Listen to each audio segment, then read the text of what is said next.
ये सब आपका किया जा रहा है। मैंने तो मेरे पति अजीत को मरवा डाला और अब माँ बनने का नाटक कर रही है।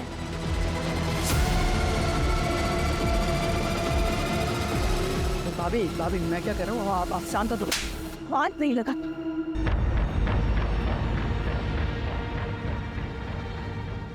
बहू सदमे में है, इसलिए ये सब बातें बोल रही है। अजित भले ही मेरा सगा नहीं था, लेकिन वो मुझे अपने सगे से बढ़कर था। वो मेरा बेटा ही था। और जैसे हर घर में झगड़े होते भाइयों के, वैसे ही अजीत और शिव के भी झगड़े होते थे। शिव उठ, आज तुझे मेरे साथ ऑफिस जाना था ना, चल जल्दी, बोले ट्रेन मिस होगी। नहीं भैया आज नहीं, कल लेट आया ना तो नींद पूरी नहीं हुई है। अरे ऐसा कैसे चलेगा तेरा? ग्रेजुएशन कंप्लीट हो गया है तेरा, या तो बिजनेस ज्वाइन कर या तो आगे की पढ़ाई पूरी कर। 6 महीने से तो घर पे पड़ा हुआ है, या तो सोता रहता है तो पार्टी करता है। क्या रे तेरा लेक्चर देने का बोलना है क्या?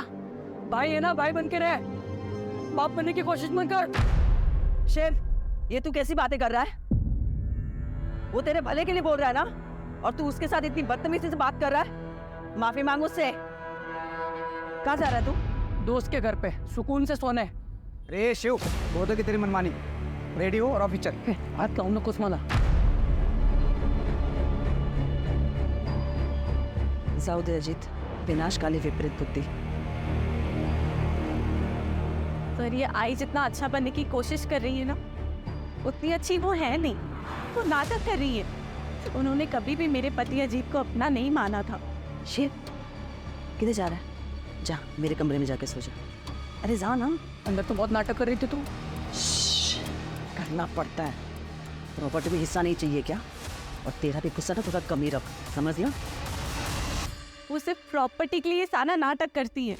तो क्या आपको लगता है कि प्रॉपर्टी की वजह से ये लोग अजीत का मर्डर करवा सकते हैं? हाँ सर, बिल्कुल। क्योंकि बाबा ने अजीत के नाम पे पूरी प्रॉपर्टी और बिजनेस कर दी थी, और बाबा ने अजीत को ये अथॉरिटी दी थी कि जब शिव पूरी तरीके से बिजनेस हैंडल करने के लिए रेडी हो जाएगा तब प्रॉपर्टी का बंटवारा कर सकते हैं। उन्होंने कभी भी शिव को सौतेला भाई नहीं माना, हमेशा दिल से अपनाया है। लेकिन शिव ने अजीत को कभी भी अपना परिवार नहीं माना, और इन सब चीजों का नतीजा आपके सामने है सर। संभालिए अपने आप। सास बहू में कहा खिटपिट नहीं होती है सर, लेकिन एक बात कहूंगी, अजीत साहब और रीमा दीदी बहुत अच्छे लोग हैं।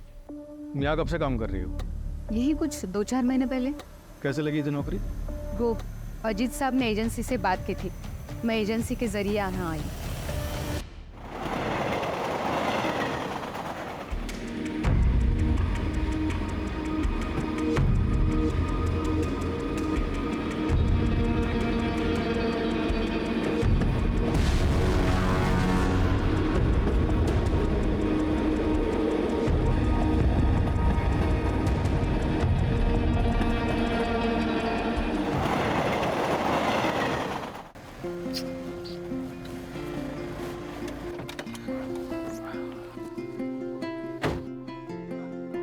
वंदना, मैं क्या बोल रहा था, चलो ना 2-3 दिन के लिए कहीं घूम के आते हैं, तुम मैं और करण।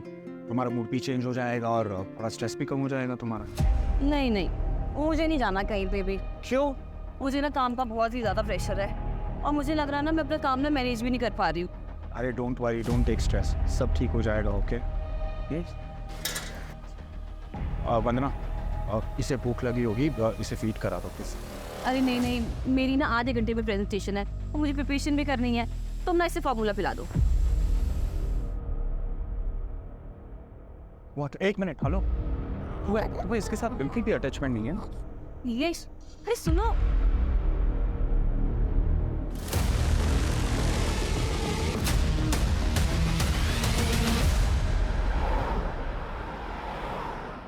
सर, क्राइम सीन पे जो कांस्टेबल देखा गया था, जो क्रिमिनल्स के पीछे भागा था, उसका कुछ पता नहीं चल रहा है। ऐसा कैसे हो सकता है? उस दिन वो ड्यूटी पे था, भले ही किलर्स को ना पकड़ पाया हो, लेकिन उसे आसपास के पुलिस स्टेशन या फिर कंट्रोल रूम में रिपोर्ट तो करना चाहिए था।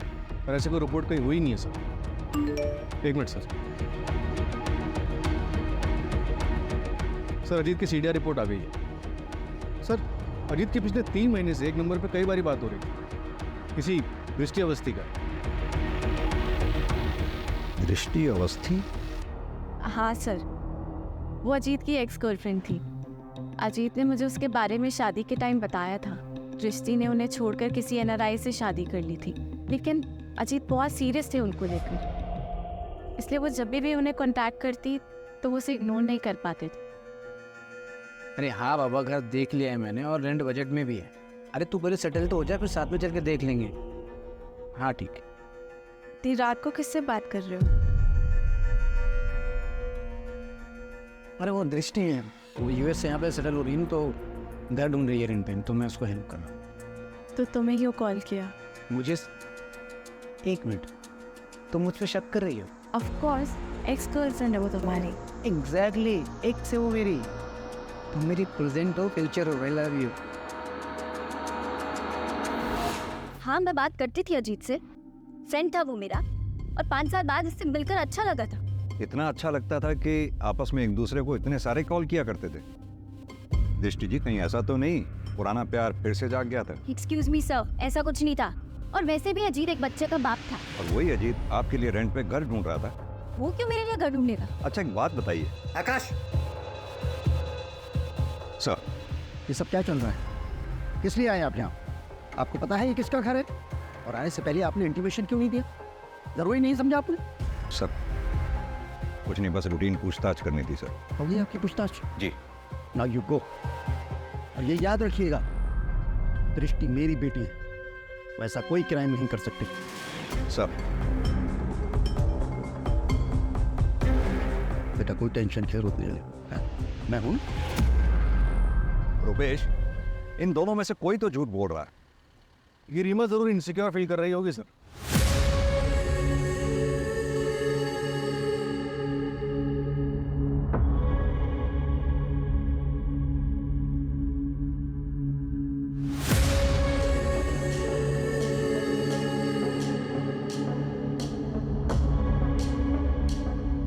और उसे लग रहा हो कि अजीत उसे चीट कर रहा है। या फिर ये भी हो सकता है कि जलन दृष्टि की तरफ से थी। दृष्टि जिसे प्यार समझ रही थी, दरअसल वो अजीत की तरफ से दोस्ती थी। और ये बात जब दृष्टि को पता चली होगी तो उसने अपना इरादा बदल दिया होगा और शायद अजीत। सर आपके कहने का मतलब है कि दृष्टि ने अजीत को, या फिर टारगेट रीमा थी, क्योंकि रीमा वॉशरूम चली गई, अजीत बेचारा वहां रह गया और इसलिए मारा गया। एक काम और करो, ये अजीत की सौतेली माँ सविता, शिव और दृष्टि, इन सब के मोबाइल की लोकेशन चेक करो। पता करो घटना वाले दिन क्या ये क्राइम लोकेशन के आसपास थे। ये दृष्टि डीसीपी सर की बेटी है।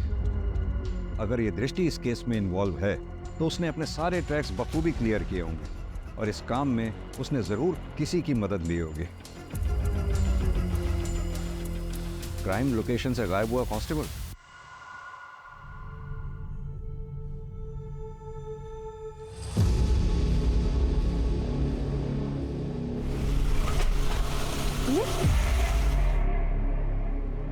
पता नहीं क्या हो गया। मैं चेक करता हूँ, तुम बैठे रहना।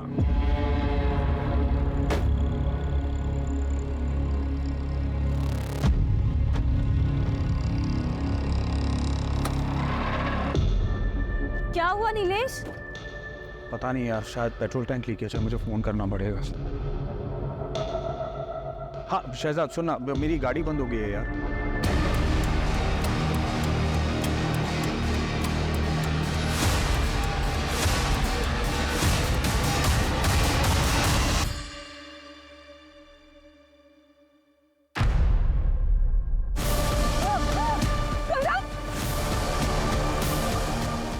क्या हुआ? नीलेश, करण नहीं है गाड़ी में। सर, मेरा बच्चा,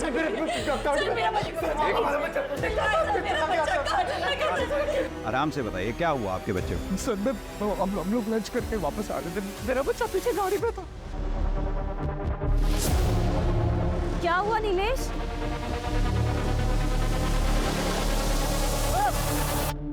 कुछ देखा आपने? सर मैंने कुछ नहीं देखा। हाँ सर वहाँ पे ना एक बाइक वाला था, कोई पुलिस वाला बाइक चला रहा था। हाँ सर। उसकी यूनिफॉर्म कैसी थी? कुछ नोटिस किया आपने? कुछ भी स्टार्स नोटिस किए हो, शूज नोटिस किए हो, बेल्ट नोटिस की हो, किस कलर की थी, कुछ भी? आपकी तरह तो वर्दी नहीं थी उसकी, देख के बताओ। नहीं। हाँ सर इसकी जैसे थी, सर ऐसी बननी थी, सर तो इसकी जैसे सर बनने की। मैं उसको पकड़ने के लिए पीछे पीछे दौड़ा था, पर वो एक हवलदार साहब उनके पीछे पीछे चले गए। कामले, बच्चे की डिटेल्स ले लो। आप इनको डिटेल्स दे दीजिए। आप फिक्र ना करें, बच्चे को ढूंढने की पूरी कोशिश करेंगे।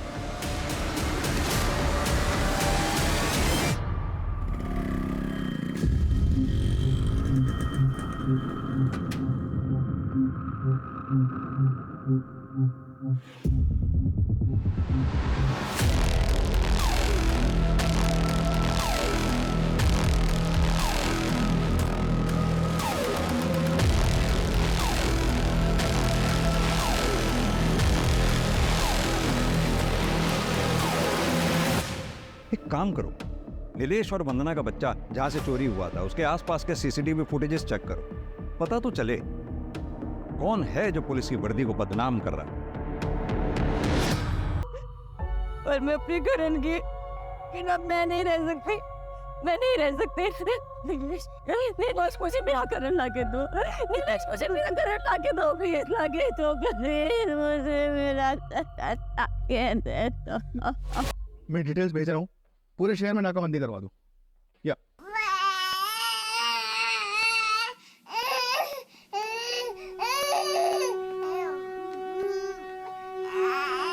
हाँ बेटा ना, सारे क्या हुआ और ना मम्मा के पास है ना, मम्मा के पास।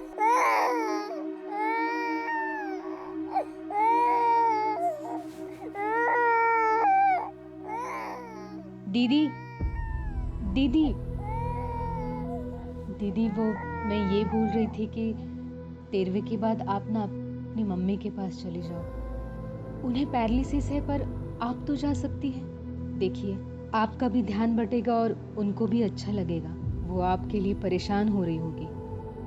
नहीं तो मैं यहाँ से अभी नहीं जा सकती। अगर मैं चली गई तो शिव और आई मेरे आरव का मुझसे हक छीन लेंगे। अजीत की पूरी प्रॉपर्टी अपने नाम कर लेंगे वो लोग, मुझे कुछ मिले ना मिले।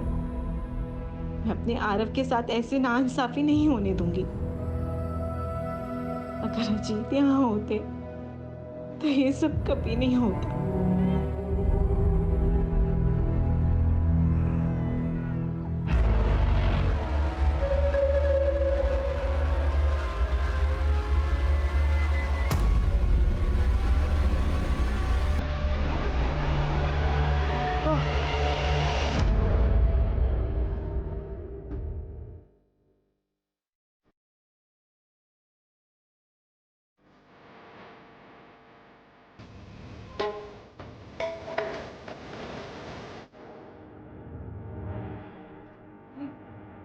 सर तो क्या कर रहा है? तो यहाँ क्यों आई है?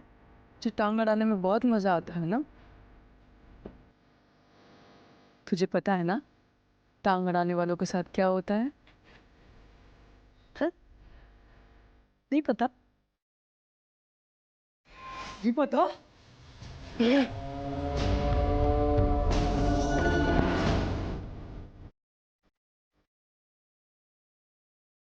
चल जा, चल जा ना।